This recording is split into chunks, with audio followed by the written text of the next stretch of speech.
Welcome to the Mindset Coach podcast, brought to you by the Mindset Coach Academy. I'm Lara Young, your host and Master Certified Coach. Whether you're a seasoned coach or just starting your coaching career, this podcast is your go-to resource for all things mindset, coaching, and personal development.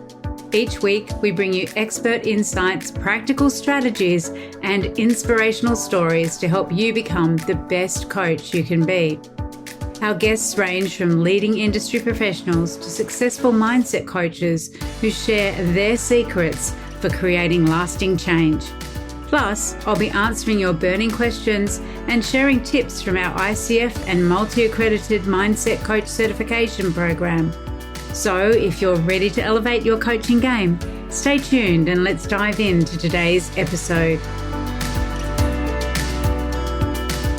Hello, welcome everyone to this week's episode of the Mindset Coach podcast. I'm thrilled to be joined by Jess Lorimer today. Jess is the UK's leading B2B sales coach, having taught over 29,000 people how to do best practice B2B sales. Jess comes with practical, proven strategies and a 98% success rate. Jess is the host of award-nominated podcast Selling to Corporate, a TEDx speaker, and has been featured in City AM, Forbes, The Times, The Eye, and many other national publications. She brings a wealth of experience, humour, and practical strategies to audiences around the world, and I'm sure that'll be no different today. Welcome, Jess. Oh, thank you for having me. I'm really excited to be here. Yeah, it's wonderful to have you. And I noticed actually one of the things that we didn't mention there in your bio is that you love karaoke. I am obsessed. I am the first person to get up onto a karaoke floor these days. Never used to be, but I am now. Wonderful. And so if you had a go-to song, like what's the one song that you always sing when you're on karaoke? Embarrassingly, it's always The Real Slim Shady by Eminem, which always really surprises people because nobody expects the kind of like 5'0" Yes. female to be like, yeah, sure, let's go and do this. But that tends to be my karaoke go-to. It sounds a bit like you're matching with your Chihuahua, who's also got a bit of a personality for a small dog. Oh, he has. And you'll probably hear him throughout the episode today because he insists on being part of every single episode I record on anything. So if you do hear snores, that is Max giving insights and wisdom around the globe. Brilliant. I have a rescue greyhound called Luna, and she loves to snore through hypnotherapy training. She adores that. But greyhounds are big dogs, but they're like a cat in a dog's body. So they sleep pretty much most of the time with just tiny little walks. So they're completely different, chalk and cheese, small dog, big dog, completely different personalities, which I think probably is something that you find, in the work that you do. And we're going to get onto that, right? The difference between selling B2C versus B2B, so business to consumer versus business to business. But before we do that, I know everyone's always interested in how people come to be doing what they're doing in the entrepreneurial world. So can you just give us a little bit of an insight into how you started doing what you're doing now and what that journey's been like? Yeah, of course. I always say to people, I was the unlikely entrepreneur. So I started my B2B sales career in recruitment, and I was about 20 when I started. I was headhunted straight out of university because I'd been working for a huge jewelry brand previously. And so I got taken on by this incredible recruitment company. They were operating in 30 countries, and I loved it. Right from sitting down in my seat, I was like, oh my gosh, this is so exciting. I had the heels, the TM Lewin suit. For anyone in the UK, you'll remember TM Lewin and why nobody wears their suits now. And I was just obsessed with this world where people talked openly about money and they wanted to sell things. And it was vibrant and dynamic and exciting. And about 4 years in, and maybe 4 or 5 companies later, doing a variety of different things around building out new business development teams around the world. So that was my job, was to look at where a company wanted to grow and where they wanted to build a new market. And I would go out and build it and say, here's how you make your initial sales. here is it turning over, money and put somebody else in and they'll take it on full time. And so about 4 years into this, I was feeling really ill, really unwell, and I would go through periods of being bedbound for a week or more, and eventually managed to get to see a neurologist who diagnosed me with myalgic encephalitis, which everyone was kind of like, what even is that? And essentially it's a chronic condition where your body creates a number of autoimmune responses. And my neurologist said, look, you're working 60, 70 hours a week. Your body cannot cope with that anymore. And if you continue in that vein, you'll be by the time you're 35. And at that point in time, I was like, well, I'm just going to go part-time at work. I'm going to do these things. And, it was kind of a crazy time in that companies weren't looking for part-time salespeople. They wanted to grind all of the time. And so, I was working for a really cool company at that particular time who were just like, this isn't going to work out for us. And I'd been asked by clients before whether I would start my own business, whether they could take me on directly instead of through companies. And I was like, not really. And I thought to myself, well, if nobody's going to want me, I guess I'm going to have to give that a go. And so I quit my job. I sat on the Tottenham Court Road tube with my box of belongings and cried on the tube home and felt really, really, really awful about the fact that I felt like I was giving up my career. And we're now 10 years into my business. So I turned 35 about 6 weeks. And obviously I'm really thankful that I've been able to prioritize my health and well-being over the last 10 years. I haven't had an outbreak or attack in maybe 6 years. And, the business side of things I fell into because I had to. It doesn't mean I haven't enjoyed it along the way, but it was, I thought I was going to be the corner office, the person who was at one point going to be MD of a huge company. Instead, I got to be the founder of my own company and train thousands of people and actually work with the companies that I originally worked with years ago, but in a consultancy and advisory position, which is really, really exciting. I think it's really interesting, isn't it, how for so many of us, there is that defining moment. It's kind of like something happens and there's a wake-up call, which is, I have choice. Maybe I thought I was going down this path, but I actually have choice and I have freedom and I have the time and the space to actually think about what is important in my life right now. And I hear so many stories of people who, for whom these sorts of things have happened and it's opened up a whole new world that otherwise they wouldn't even dreamt was possible. And so, that alternative sliding doors moment almost of you being in the corner office to you've got your own corner office at home with your own security in the form of a chihuahua. There, I think, people ask me about it a lot and you usually get questions around, were you scared to do that? And was it difficult? And I was like, yeah, of course. I was 24. I had nothing. Like, I didn't come from a wealthy family. My parents, sort of said, oh, it's really great that you're going to go and start this business thing. But like, if it doesn't work out, you're on your own. And I remember buying a flat in Hampshire in the UK before I quit my job because I was like, well, mortgage company is going to ask for like 3 months of paychecks and I suddenly won't have any paychecks. So I took a huge risk and set myself up with a mortgage and was like, right, this is the minimum amount I can earn every single month because otherwise me and Max, we're going to be out on the mean streets of Southampton and that's not going to be great. So it became this huge opportunity. But I think there's that defining moment, like you say, in everybody's life where something changes and it's the pain of staying where you are and the pain forward are almost equal. And so you feel that kind of paralysis around what do I do? What's going to be best? And I think the interesting thing was that there was no best.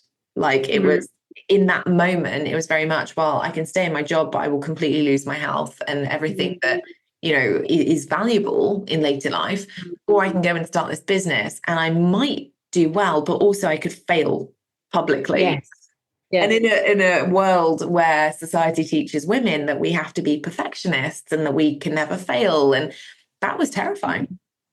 Yeah.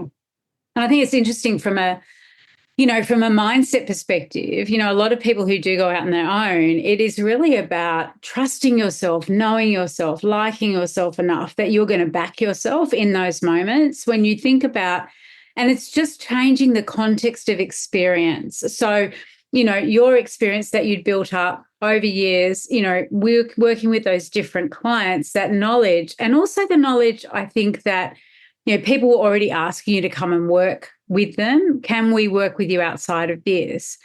That does make a big difference, that you're not kind of just leaping and there's nothing there. You're actually backing yourself to know, I've got the skills, I've got the knowledge, people do value what I do. And so that, that is a great platform or a great springboard for starting your own business. And was that something that led into your decision? Because it does sound to me like it was very well organized, being able to buy a house and get all that done, in that space of, I think for me, I'm somebody who, once I've made a decision, I go and I do all the things. So I bought my flat because I had somewhere in London and flats in London go very, very quickly. I'd worked very, very hard in my early 20s to be able to buy property. And I was like, right, well, I can't be here anymore. So go somewhere that's going to be cheaper, and I want to be by the sea. So off I go. And I bought a flat having never seen it. I'd never seen it at all. I bought it off the plot from a company who was building a bunch. I was like, fine, that seems great. Take the money, let's go. There was a worrying period where the flat wasn't exactly ready, but I was like, well, I have to move in. So let's figure that out. Yeah. I had those things. The clients that had said, would you ever set up here on your own? They wanted me to be in a recruitment capacity. And that wasn't something that I could do, because in that world, the hours are very, very long. It can be incredibly stressful. Something I was trying to mitigate. So I wanted to go into sales training, which everyone told me was not a thing. They were like, everyone does that themselves. Nobody needs sales training. I was like, okay, cool.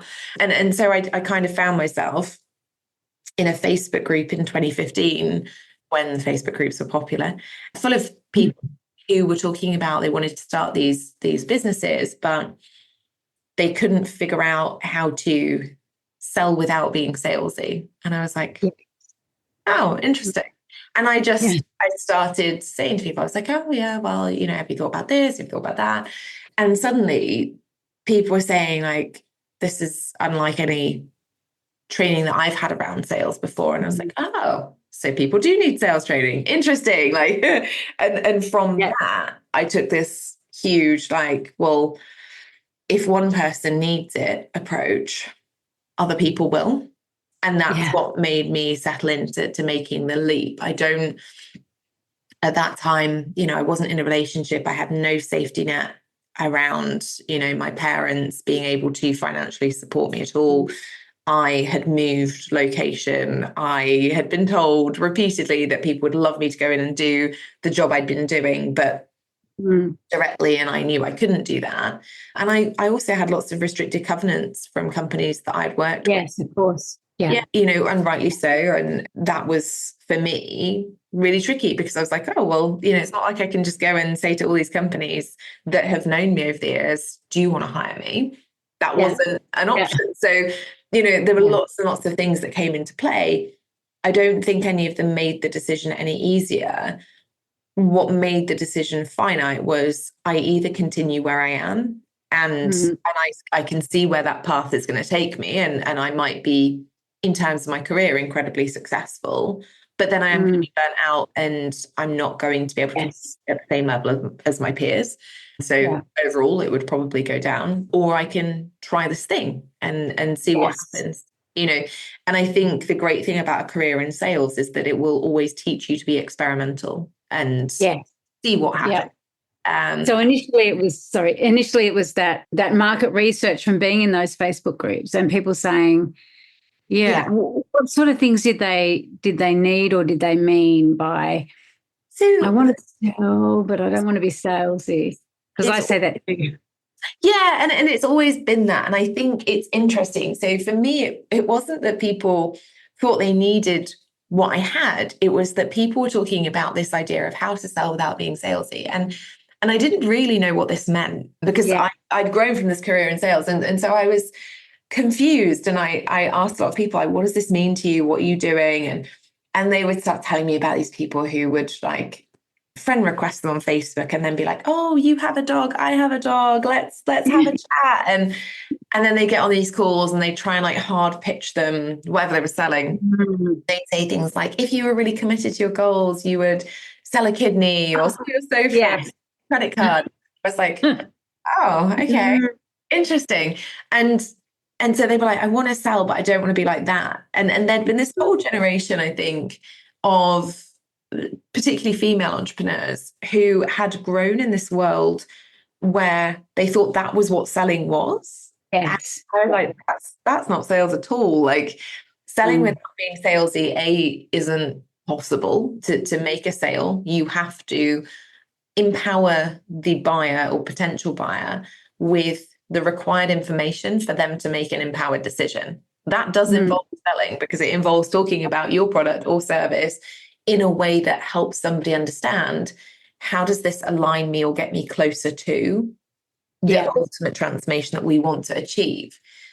And when I started talking about that, people were like, oh, but that's hard selling and that's really scary. And I was like, okay, we've got a lot of work to do. And as you'll know, a lot of that is about mindset. It's also about strategy. It's also about communication. And for me, I was going into companies and seeing the same thing. We were seeing that actually statistically, women were outperforming their male counterparts in 11 out of 12 emotional intelligence categories, struggling to sell because they were feeling like they were in some way burdening the other person, or they were being icky or salesy or gross. And so a lot of my work in those early days and now is, how do we encourage this culture of transparency around selling? And, you know, how do we talk to our potential buyers like they're adults and they're capable of making a decision rather than spoon feeding them and hoping that they will get or infer from our context that they should buy something. And that is a lot about mindset and confidence. Absolutely. And I think that I posted a little while ago about, treating people as adults when you have that discovery call or as that sales conversation. Of course, someone wants to go and talk to their partner or their husband or their wife. Like, of course, if they're making a big investment, and I think I struggle, or I have struggled with the whole objection handling culture or the objection handling rhetoric, as though people aren't intelligent enough to be able to make their own decisions. They have to be led by a script. And, I was on the end of it a couple of weeks ago. I was interested in something, which I no longer am, because I could tell that the person was following a sales script. They weren't interacting with me. They weren't really interested in who I was or what my goals were. It was, they had to say a line, and when were they going to get that line in from the sales script? So does that resonate with you in terms of the sort of things that people feel the ick around sales with? And what's the alternative? I think, so it's interesting, isn't it? I did my TEDx earlier this year, and my TEDx was actually on how society is stopping us having sex, which people were like, oh my God, why are you doing this talk? Why are you not doing a sales talk? The reality is the communication around any difficult topic, money, sex, religion, politics, sales, anything else, all the same. Everyone wants to do it. Nobody wants to talk about it. Right. Yeah. And that is one of the biggest problems in the sales space, is that people don't feel empowered in themselves to, as a buyer, say, I'm not enjoying the sales experience. Thank you, but I'm out. So, and there are lots of reasons around that. People feel like they might be rude. They feel like maybe it'll get better, like they're, whatever. It taints their ability as a seller. because they are so determined not to be that experience that they Yes. go way, way, way the other way, and they come away from sales entirely. So they over market, they focus or they hyper focus on creating content and hoping that people will buy.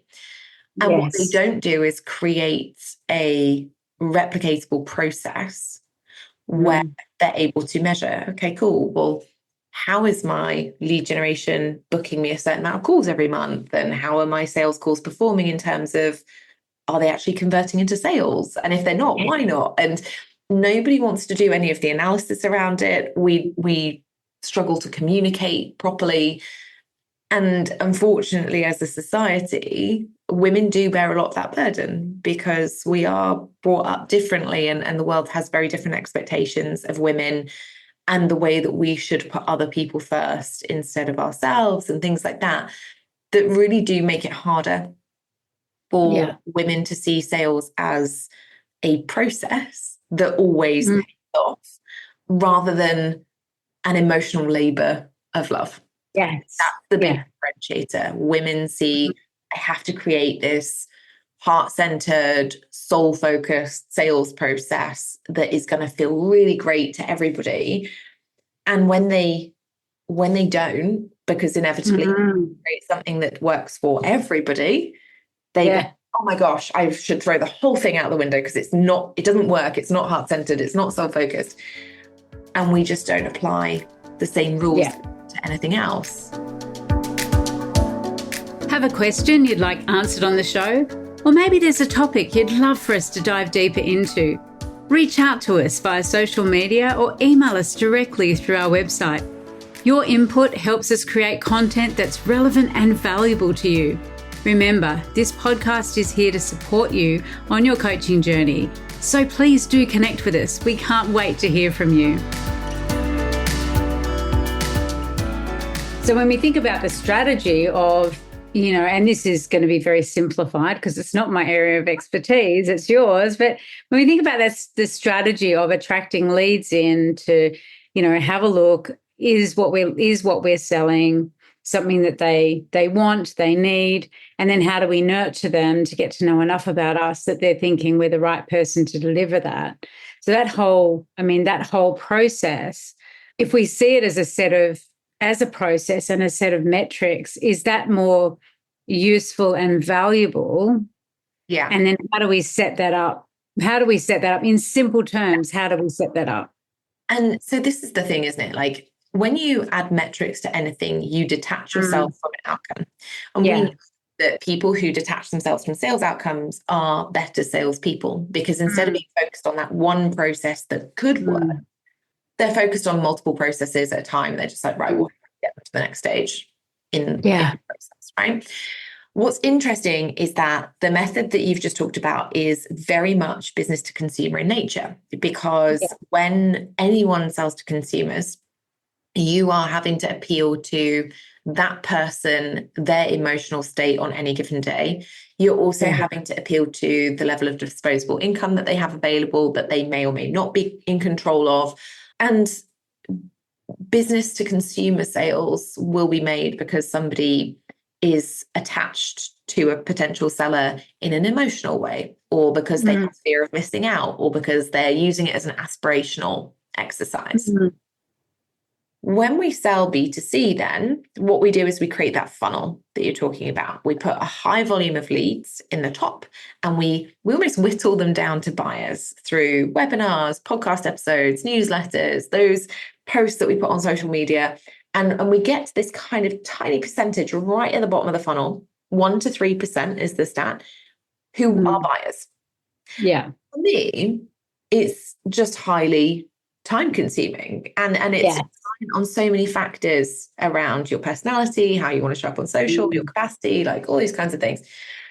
So what I do with my clients is I work with them to sell to companies. Essentially what we do then is we turn the funnel on its head, we create a pyramid. What we do then is we target the small number of people within organizations who will be interested in our area of specialism and who can best benefit from it. And we have a sales call with them that is transparent around what is the problem that you have in this area? Here's how I can solve it. Because it's not their money. They don't care, right?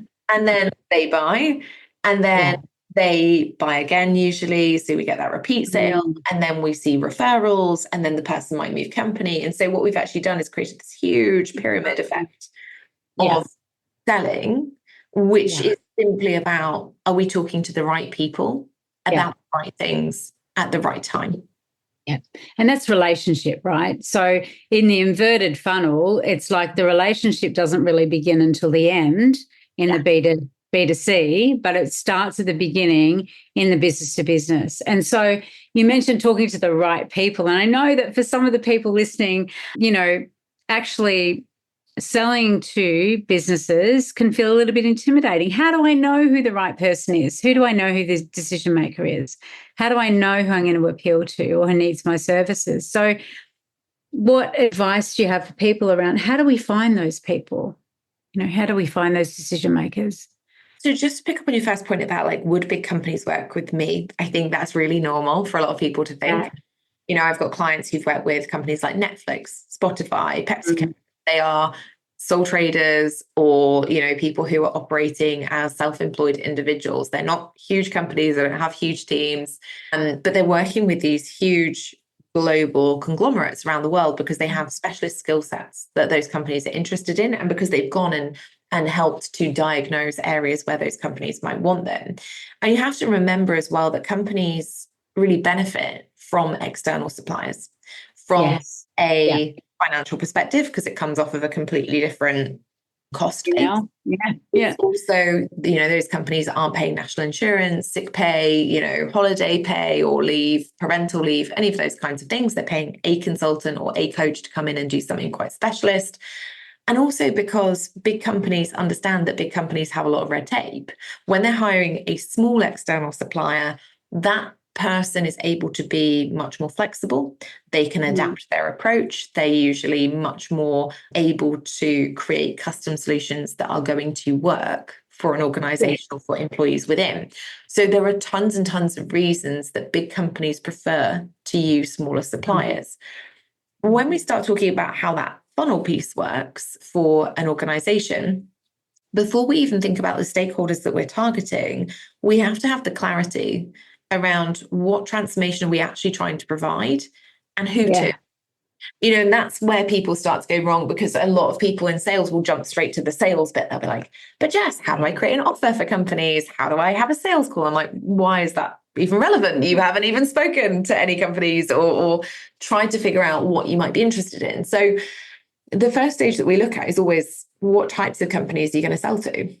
And you do have to be industry specific, because unlike a company like I used to work for with, thousands of salespeople, you don't have the time, even if your coaching skill is applicable to financial services companies and pharmaceutical companies and retail and everything else. That doesn't mean that you should target all of them, because you won't have the time. It will be more difficult to market map. It will be more difficult to find the stakeholders, because every company has different job titles and things. So you need to make that decision early. What companies can best benefit from your services. Then as you start to look at lead generation, and coaching is an interesting one, because you will always have certain stakeholders like HR, who are people focused, who are going to be interested in what area of specialism as a coach. But you're also going to have directors of individual teams around the business who are really interested for different reasons. So for example, I work with an emotional intelligence coach. She used to work for a space agency around the world, which is really cool. And her specialism when she was working in corporate was helping people to understand their communication in space and how it would lead to accidents happening. She goes into companies now, primarily in those technical organizations, to help them, those technical people, communicate with creatives, because their communication style is very different. And if they're not, if they're not having positive conversations, what ends up happening is those people have accidents or create things that weren't right because of the lack of communication. So her coaching is all about how do we have better conversations? How do we lead these teams with very different brain types? How do we do that? Whereas if you look at some of the executive coaches that I work with, they're very much focused on performance and balance of work and life. And so actually, the more people-focused functions like HR are absolutely interested, but you also get those really senior executives who are interested because they recognize that they want to take the next step up onto the ladder to become a partner, for example, in a law firm. And in order to make that happen, they need those skills, that balance, the kind of reflection time, if you like. Yeah. And it's interesting because I think what it does too is it enables you to have those deeper relationships and that repeat business where you become recognized as someone who is almost like a partner to the business, even though you're not on the payroll, because, you do start to become recognized as one of the team, as a familiar face around the place. And then your name becomes synonymous with, okay, we need to run this type of event, even though it may be just adjacent to what you're doing. So, for example, if you're coaching an organization and people start talking about, well, we want to do some kind of leadership development event, your name's going to be the top of the list because people are already familiar with you. And I know certainly when I left my corporate role, I was the global head of human resources in London in an organization, and I started my own business. And my very first corporate client came out of being at my leaving drinks in Canary Wharf and having a chat with someone who they wanted to develop a performance system, and they needed help. And in the end, I went to tender and did all of that, and I was a solopreneur at that stage. I don't think I even had my limited company, and then I ended up coaching the whole leadership team and worked with them for I think 2, 3, 4 years, and that happened very much with all the other clients that I then went on to acquire. So finding the right person to talk to can sometimes be, as you say, human resources from a coaching perspective, but it can equally be someone who's has a specific need, or they've had a great experience previously with a coach, or someone suggested to them, that you need to. Yeah, and that's it. Within organizations, you do want to be targeting multiple decision makers because often, you all know this as well as I do, left arm doesn't always talk to right in organizations. You can have teams who are really, really struggling and they won't go to HR because the leader of that particular team just isn't interested in that particular problem, or they're focused on a critical business initiative and they're not prioritizing it right now. So you always want to be targeting multiple, but the key is to make sure that those people are going to be A, interested in your area of specialism, and B, in control of a budget to pay you. Yes. Yeah. When we're seeing, and certainly when people start out selling to corporates, they'll be like, oh, but Jess, I get loads of inbound inquiries through my website. And I'm like, oh God, because inbound inquiries, whilst they sound really sexy, usually don't pay off because they're a junior employee who's been sent out to scope. We potentially want to do this project, go and find out how much it might cost, see what it's like, see who's about. And they don't have any sway over budget. It's very difficult for them to sell you in. So you really have to do the legwork and be building those relationships with the people who, like I say, are going to be interested, but also in control of that budget, are able to say, yes, let's invest this money. Yeah. And this is interesting because LinkedIn profiles do not have a bit on the bio where it says, I am the decision maker and I hold the budget. So how do we find, how do people go about determining what someone's level of responsibility is in an organization in terms of budget and decisions? Yeah, and the good news is like companies all work in pretty similar ways. So if you've got director in the title, you're probably going to be in control of a budget, or what I would class as being a decision maker. As you go down the chain, so manager, business partner, administrator, those types of things, there's very little autonomy over budget. They might be really great people and they'll certainly be talented and move forward in the future, but at that point in time, they're not going to be able to make financial decisions autonomously for the organization. So in the work that I do with clients, I would say approach director level and above. Yeah. And unless you are working with the CEO in some fashion, don't target them right?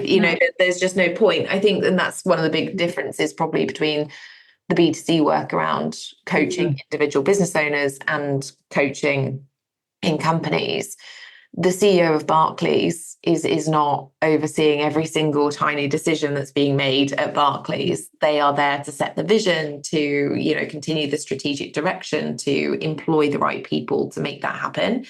So often people will connect with a CEO and be like, oh, that's really exciting. And they're never going to have a call with you. So just save your time, unless you're working directly with CEOs of specific types of companies, you're much more likely to have more success targeting the right teams who have the problems that you want to solve. Yeah. And so how do we build rapport with those people? How do we kind of, establish that relationship? Because it's all about relationship at the end of the day, right? So I think the interesting thing about relationships on the B2B front is that they're not built on LinkedIn posts. And you as a former HR director will know that you were never ever scrolling the LinkedIn feed going, oh gosh, I wish we had more coaches. Oh wow, there's a bunch more coaches, let's hire them. So I think it almost full circles us back to the beginning of the episode where we talked about the fact that most people will hyper focus on marketing because they're worried to sell. And unfortunately with B2B, the way that you develop rapport is to do proactive outreach. Your job is to build those relationships. And so that means finding those people on LinkedIn or finding their email addresses or deciding to go to networking events where those people are going to be and actually lead those opportunities. So for example, my clients, the most popular method of proactive outreach at high volume at this point in time is called email outreach. My clients will get between 15 and 20% response rate to cold emails. From that, a third of them will book qualified sales calls. So calls with those decision makers who have budget and are interested in that area of specialism. And then they're able to go on and close opportunities. Yes. You can do it, like I say, with LinkedIn. You can do it through going to networking events. You can go and speak for leads at different, events, industry events and conferences and things. But you have to build those relationships by putting yourself out there and sending very transparent messages that are like, hey, this is what I specialize in doing. These are the kinds of companies that I want to help achieve these kinds of outcomes. I'd love to have a chat about what you're doing. Yeah. Yeah.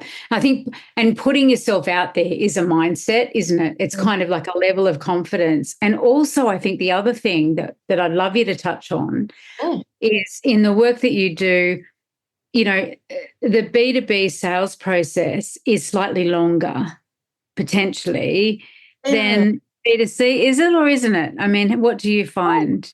Weirdly, no. And it's something I see a lot. So, and it's a really common misconception. So a lot of people see the B2B sales process as going to tender, putting in bids and doing a lot of paperwork at the beginning. Yes. Actually, most B2B sales can go from cold to closed in 90 days. So if it's under £100,000, you can take it cold to closed in 90 days. And if you're not taking it from cold to closed in 90 days, you've got a sales process problem. If it's over six figures, so, we get quite a few clients every year who'll sign 150 to 200K deals with companies, you are looking about 6 months to close that process. And that's because at that level of spend, many more people are involved in the decision-making process. There's always going to be some back and forth around what is the best fit solution. So you might have to have more calls. But I had a client on my podcast the other day, Roz, who talked about, so she's in the leadership development space and leadership coaching. And she was saying on the podcast, she's like, yeah, it's funny because I now do 4 sales calls on average to get to the close. But my average transaction value now is £80,000. She was like, so I figure it's worth having the 4 sales calls, right? I think that's the difference. If you look at the B2C world, the actual average transaction value there is £1,500. The average corporate or B2B sale is worth 10,000. So you're not going to be writing the same social media posts. My clients, they don't write social media posts. They're publishing one newsletter a month, right? They're not having to kind of show up and comment on in pods or things like that. But they are having to be really grown up and have really adult conversations that are super transparent and that leave themselves open to be rejected. And that's the difference, you know. So the sale cycle takes around the same sort of time, but in one of those processes, you're almost trying to warm somebody up every day to you by posting and hoping they'll see it.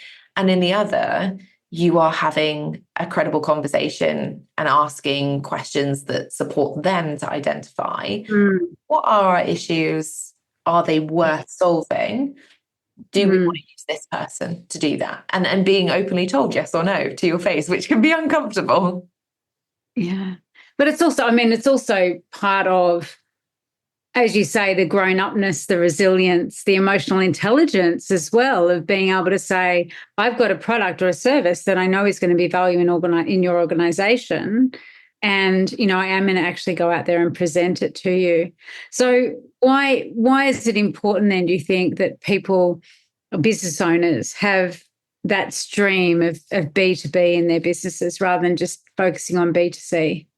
I think that the B2C world is changeable. And it's usually very changeable because of the technology that you're using to sell to consumers. You know, nobody apart from Zuckerberg really knows what's ever going to happen with Facebook day to day.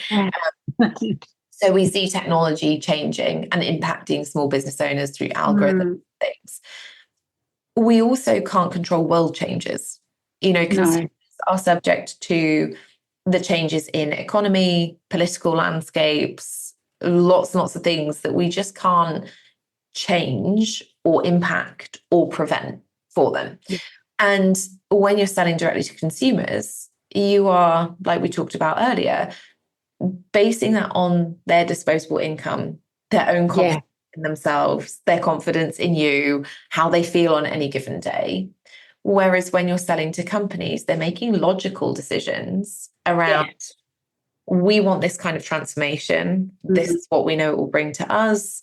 This is why we want to go ahead with a project now, in the future, whatever that looks like. So when people add a B2B stream to their business, it's not to say that they will never sell to consumers again. It's to say we're adding in a predictable revenue stream where we can say, if I approach 150 leads, I know that I'm going to get this response rate. I know I'm going to book this many sales calls. I know I'm going to have this many proposals out. I know that my average transaction value is X. So over the course of a year, I know how much money I'm going to make. That's not something that can happen in the B2C world, even if you're running ads, because of it being their emotional state that you are selling to, and the world changes that you can't predict and the platforms that you can't control. So having a B2B revenue stream simply stabilizes your revenue. It's not, you know, and I hear lots of people say, but I'll make more of an impact if I'm working with people one-to-one. Completely get that, you know, but you will also work one-to-one with people inside companies who do incredibly impactful things in the world. Absolutely. And you also have a responsibility to your business to put in place the processes that are going to help you survive and thrive through the different economic landscapes that we live in. Absolutely. And I think what we, you know, as business owners, no matter who our customers are, we want to have that level of predictability and predictable success, that we know that if we've got, you know, repeatable processes that we can use, that will mean that we are attracting and signing clients and then serving clients that actually works, and that, you know, the long-term client value is, you know, predictable as well, that it's higher. And the more data we have, the more effective that we can be in terms of leveraging those strategies and, you know, starting to look at the market and what's happening cyclically in the market as well. Because, you know, there are times in organisations where there is budget to be spent, and people are like, oh, I've got to do it by the end of the financial year. So, you know, you can kind of, I guess, you know, do your marketing, do your selling in those moments as well, where you know that's happening in organisations, and really leverage that. So, yeah, it's very interesting. And I think it does a little bit come back to mindset. So where do you think, what mindset tip do you have for people who may be listening, coaches specifically, thinking, oh, what do I need to do? What mindset do I need to adopt? I think, and it actually takes us back to your karaoke question right at the start. Resilience is huge in business in general, but in sales particularly, and in B2B sales. You have to develop that resilience muscle, knowing that nothing is personal in the B2B space. It's very dissimilar to B2C in that sense, because we're not saying we don't want to work with you because we hate you. They're saying, oh, we've changed priority, or this thing's happened, or we're going to move it to this time, or whatever. You have to really focus on building your resilience muscle. And that comes with confidence. How are you putting yourself in uncomfortable situations regularly so that you can develop this ability to be confident, do the karaoke thing, be the first person on the dance floor, put yourself in the situation that is uncomfortable, because then you get used to that space of comfort and it doesn't feel so unfamiliar anymore. The second is developing your competence. We can lack resilience or lack confidence when we don't actually have the skills. Yes, absolutely. Go ahead and do something, right? And so that is, if you want to sell to corporates, you need to go and experiment and experience and develop a sales process that you feel confident using. Otherwise, you're not going to do it, because you'll sit there and you'll tell yourself, oh, I sent one email to one person and they didn't respond, so nobody wants what I have. Yes, and you'll never do the other activities that you need to build a relationship. So resilience is that key. I know that's something you focus on a lot with clients as well. Yeah, absolutely. And having that competence breeds confidence. And when you're competent, you do more. And when you do more, you get more competent. So it becomes this beautiful reflexive loop, right? So tell us a little bit about, so you've mentioned your podcast. I'd love you to mention that again, please. And also, how can people get in contact with you and work with you at the moment? We are going to put that below the episode, but just tell people a little bit more about that, Jess, so they can tune in.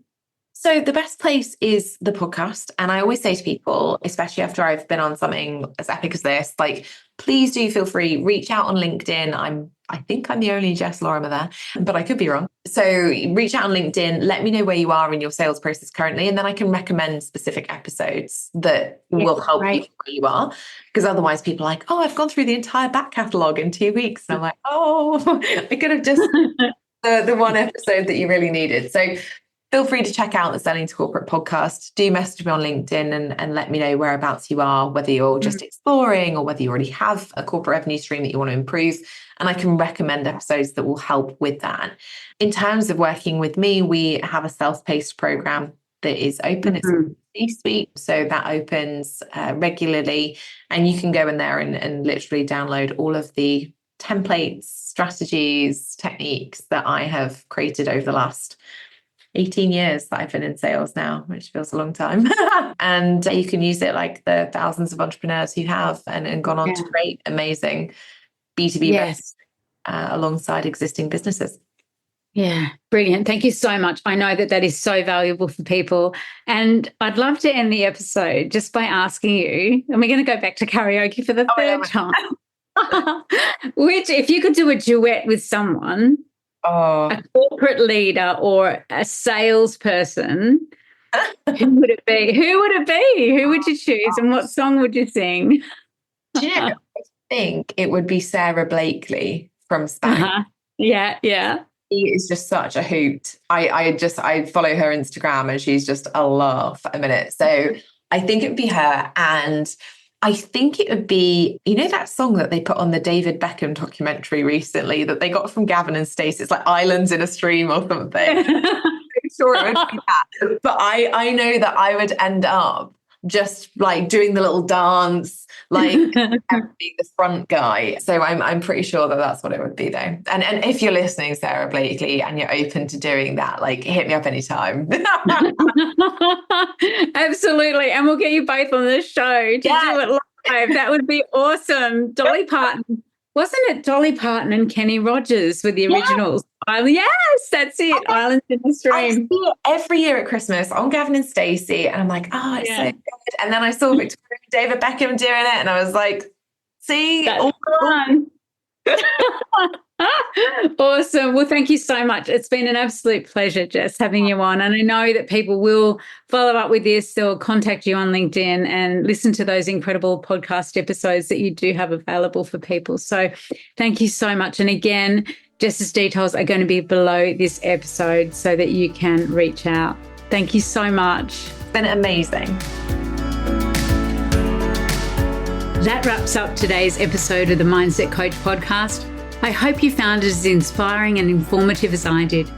If you enjoyed today's show, please subscribe, leave a review, and share it with your fellow coaches.